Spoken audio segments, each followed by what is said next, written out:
জাহান্নামের ইন্ধন হবে। কথা বলে ঠিক কিনা?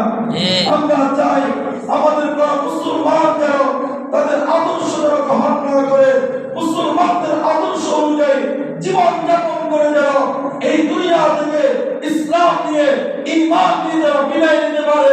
এই লক্ষ্যে আজকে আমাদের এই আয়োজন। আপনারা সকলে আজকের এই আয়োজনকে ভালো মনে করেন কিনা? কথা বলেন, ভালো মনে করেন কিনা? আজকের এই আয়োজন হওয়াটা আপনারা কি বলেন, কল্যাণকর কিনা?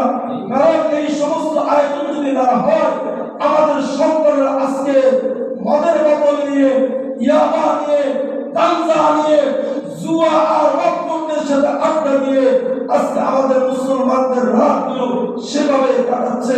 আজকে মুসলমানদের গর্বে অশান্তি, এই অশান্তির একমাত্র কারণ হলো নবীর আদর্শকে ছেড়ে দিয়েছে, সাহাবায়ে কেরামের আদর্শকে ছেড়ে দিয়েছে, ইহুদি খ্রিস্টানদের আদর্শকে গ্রহণ করার কারণে আজকে আমাদের প্রতিটা মুসলমানদের ঘরে ঘরে আগুন জ্বলতেছে। কথা বলেন ঠিক কিনা?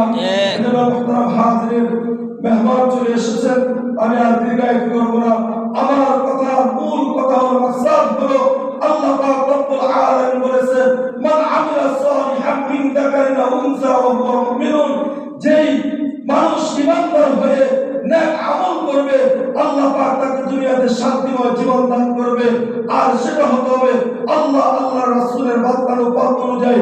এরপর আল্লাহ বলেছেন, ইন্নাল্লাযীনা আমানু ওয়া আমিলুস সালিহাতি কানাত লাহুম জান্নাতুল ফিরদাউস নুজুলা, যারা ঈমানদার হয়ে নেক আমল করবে দুনিয়াতে আল্লাহ বলেছেন তাদেরকে দুনিয়াতে শান্তিময় জীবন দান করবে, আর পরকালে আল্লাহ তাআলা বলেছেন তাদেরকে জান্নাতুল ফিরদাউস দান করবে।